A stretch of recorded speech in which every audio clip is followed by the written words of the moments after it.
1444 പൂരമാണ് ഈ വർഷം മാർച്ച് 30 ആഘോഷിക്കുന്നത്. ഇത്രയും പഴമയുള്ള ഒരു പൂരം, ഒരു ദേവമേള ഈ ഭൂലോകത്ത് വേറെ ഉണ്ടാകാൻ സാധ്യതയില്ല. അത്രയും പഴമയുണ്ട് ഈ പൂരത്തിന്. മാത്രമല്ല, ആചാരാനുഷ്ഠാനങ്ങളെ കൊണ്ട് വളരെ സമ്പന്നമാണ് ആറാട്ടുപുഴ പൂരം. ആഘോഷങ്ങൾക്ക് പ്രാധാന്യമുണ്ട്, അതേപോലെ തന്നെ ആചാരങ്ങളാണ്.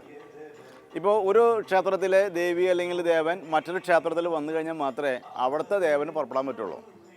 അതേപോലെ പരസ്പരം ബന്ധിച്ചിട്ടുള്ളതാണ് ഈ പൂരങ്ങൾ.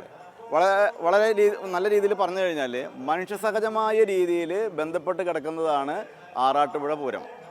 ഈ പൂരത്തിൻ്റെ ചടങ്ങുകളിൽ ഏറ്റവും പ്രധാനം കാതലായിട്ടുള്ള ഐതിഹ്യം എന്ന് പറഞ്ഞിട്ടുണ്ടെങ്കിൽ, തൃപ്രയാർ തേവര് തൻ്റെ ഗുരുനാഥനായിട്ടുള്ള വസിഷ്ഠനെ കാണാൻ വരുന്നതാണ് ആറാട്ടുപുഴ പൂരം. അവിടെ തന്നെ ഗുരുശിഷ്യ ബന്ധത്തിൻ്റെ തീവ്രത നമുക്ക് കണക്കാക്കാവുന്നതാണ്. അതേപോലെ തന്നെ ഭാര്യാഭർത്തൃബന്ധം, സഹോദരി സഹോദര ബന്ധം, അങ്ങനെയുള്ള മനുഷ്യസഹജമായിട്ടുള്ള ബന്ധങ്ങൾ വളരെ മുറുകെ പിടിക്കുന്ന അല്ലെങ്കിൽ ഉത്തമമായിട്ടുള്ള ഒരു ജീവിത മാതൃകയാണ് ആറാട്ടുപുഴ പൂരം എല്ലാ വർഷവും പൊതുജനങ്ങൾക്ക് പകർന്ന് നൽകിക്കൊണ്ടിരിക്കുന്നത്. ഈ പൂരത്തിൻ്റെ തീയതി കണക്കാക്കുന്നത് ഉത്രം പാട്ടിനെ കണക്കാക്കിയിട്ടാണ്. ഉത്രം അർദ്ധരാത്രിക്കുള്ള ദിവസം ഉത്രം പാട്ട് വരണം. ആ ദിവസം ഉത്രനാളനെ ആവണമെന്നില്ല, അർദ്ധരാത്രിയാണ് ഉത്രം വേണ്ടത്. അങ്ങനെ പിറകോട്ട് കണക്കാക്കിയിട്ടാണ് കൊടിയേറ്റവും തിരുവാതിര വിളക്കും മകീരം പുറപ്പാടും തറക്കൽ പൂരങ്ങളൊക്കെ ഗണിച്ച് ഉണ്ടാക്കുന്നത്. ഇവ ഞാൻ പറഞ്ഞല്ലോ, കേരളത്തിലെ ഉത്തമമായിട്ടുള്ള ഒരു പൂരമാണ് ആറാട്ടുപുഴ പൂരം. ശരിയായിട്ടുള്ള പറഞ്ഞാൽ ദേവസംഗമം ഏറ്റവും ആദ്യം ഇത്തരം ദേവീദേവന്മാർ ഒരുമിക്കുന്ന ഒരു ദേവസംഗമം പെരുവനത്താണ് നടക്കുന്നത്.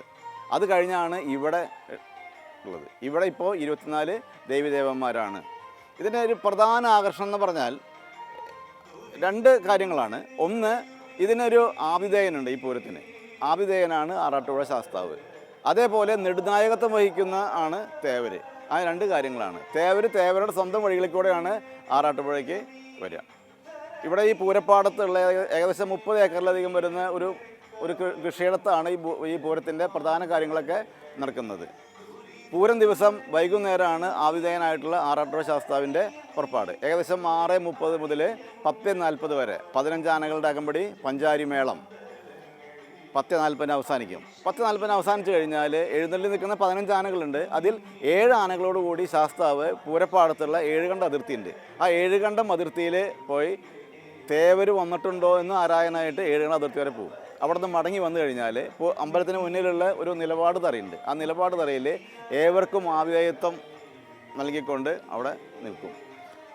ആ സമയം തൊട്ട് ഇവിടെ മറ്റു ഘടകപുരങ്ങൾ തുടങ്ങായി. ഏറ്റവും ആദ്യം ചാത്തകുടത്തിൻ്റെ ആണ്. ചാത്തകുടം തൊട്ടിപ്പാള ഭഗവതിയും കൂടി തെക്ക് നിന്ന് ഇങ്ങോട്ട് കയറും. പഞ്ചാരി മേളമാണ് 7 ആനകളുടെ അകമ്പടി. അതേ സമയത്ത് തന്നെ അമ്പലത്തിൻ്റെ ഉള്ളിൽ നിന്ന് എടക്കുന്നി ഭഗവതി 5 ആനകളുടെ അകമ്പടിയോട് കൂടി അണിനിരക്കും. ഈ അമ്പലത്തിൻ്റെ മുന്നിൽ 5 ആനകളുടെ അകമ്പടിയോട് കൂടി പഞ്ചാരി മേളം.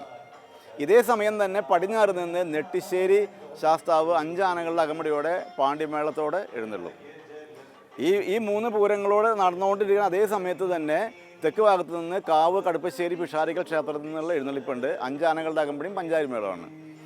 ഈ ക്ഷേത്രത്തിന് മുന്നിൽ നിന്ന് അന്തിക്കാട് ചൂരക്കോട് സഹോദരി ബന്ധമുള്ളതാണ്. ആ ഭഗവതിമാരുടെ ഒരു പൂരം 6 ആനകളുടെ അകമ്പടിയോടുകൂടി വരും. ചാത്തക്കുടം ശാസ്താവിൻ്റെ പൂരം കഴിഞ്ഞാലാണ് ആറാട്ടുപുഴ ശാസ്താവ് നിലപാട് മാറി ക്ഷേത്രത്തിലേക്ക് പോവുകയും ചുമതല ചാത്തക്കുടം ശാസ്താവിന് കൈമാറും.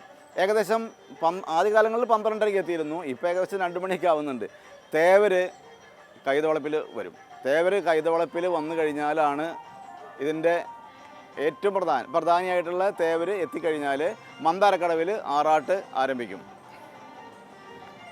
ഏറ്റവും ആദ്യം ആറാടുന്നത് വിഷഹാരിണിയായിട്ടുള്ള പിഷാരിക്കൽ ഭഗവതിയാണ്. ചോതി നക്ഷത്രം ഉച്ചസ്ഥാനീയനായുള്ള, അതായത് ഏകദേശം ഒരു അർദ്ധരാത്രിയോടെ അടുത്ത സമയത്താണ് പിഷാരിക്കൽ ഭഗവതി, വിഷഹാരിണിയായിട്ടുള്ള പിഷാരിക്കൽ ഭഗവതിയാണ് ഏറ്റവും ആദ്യം ആറാടുന്നത്. അർദ്ധരാത്രി മുതൽ മന്ദാരക്കടവിൽ ഗംഗാദേവിയുടെ സാന്നിധ്യം ഉണ്ടാവും. അവിടം തൊട്ട് ആറാട്ട് തുടങ്ങും. അതിനുള്ളിൽ പിറ്റേ ദിവസം 9 മണി വരെ ഏകദേശം 12 ഭഗവതിമാരും തേവരും ആറാടും. 8 മണിക്കൂർ ദൈർഘ്യമാണ്. ഈ 8 മണിക്കൂർ ദൈർഘ്യത്തിലും ഇത്രയും ദേവിമാരും തേവരും ആറാടുന്ന ഒരു ആറാട്ട് ഈ ഭൂലോകത്തിൽ നമുക്ക് കണ്ടുപിടിക്കാനോ അല്ലെങ്കിൽ കേൾക്കാനോ സാധ്യതയില്ല. തേവർക്ക് പഞ്ചവാദ്യത്തോട് കൂടിയിട്ടാണ് വരവ്. അവിടെ നിന്ന് പല്ലിശ്ശേരി സെൻറ്റർ മുതൽ പഞ്ചവാദിയാണ്. തുടർന്ന് 11 ആനയോട് കൂടിയിട്ട് വൈതവളപ്പിലെത്തും. അവിടെ നിന്നിട്ട് 21 ആനയ്ക്ക് പാണ്ടിമേളമാണ്. തേവര് പന്തലിൽ എത്തിക്കഴിഞ്ഞാൽ ഇടതു ഭാഗത്ത് ഊരകത്തമ്മ തിരുവടിയും വലതു ഭാഗത്ത് ചേർപ്പ് ഭഗവതിയും കൂടി നിന്നിട്ടുള്ള ഒരു കൂട്ടിയെഴുന്നള്ളിപ്പുണ്ട്. ആ കൂട്ടിയെഴുന്നള്ളിപ്പാണ് വൈകുണ്ഠ സമാനമായിട്ടുള്ള കൂട്ടിയെഴുന്നള്ളിപ്പ്. വൈകുണ്ഠത്തിന് എങ്ങനെയാണോ മഹാവിഷ്ണു ലക്ഷ്മി ദേവിയോടും ഭൂമി ദേവിയോടും കൂടി വിരാജിക്കുന്നത്, അതേപോലെ തന്നെയാണ് ഭൂമിയിൽ ഉള്ള ഒരേ ഒരു വൈകുണ്ഠ ദർശനം. ഈ വൈകുണ്ഠ ദർശനം കണ്ടു തൊഴാനായിട്ട് നാനാഭാഗത്തു നിന്നും ഭക്തർ, ആയിരക്കണക്കിന് ഭക്തരെത്തും. പ്രദക്ഷിണം വെച്ച് മോക്ഷം നേടുന്നുള്ളതാണ് പ്രധാന കാര്യം. ഈ പൂരത്തിനാണ് 33 കോടി ദേവകളുടെയും യക്ഷകിന്നര ഗന്ധർവാദികളുടെയൊക്കെ ആത്മീയ സാന്നിധ്യം ഉണ്ടെന്ന് പറയുന്നത്. അതെന്താ കാരണം എന്നുണ്ടെങ്കിൽ, എവിടേക്കാണോ മഹാവിഷ്ണു ലക്ഷ്മി ദേവിയോടും ഭൂമി ദേവിയോടും കൂടി വിരാജിക്കുന്നത്, അവിടെയൊക്കെ ഈ 30 കോടി ദേവതകൾ വന്ന് വണങ്ങും.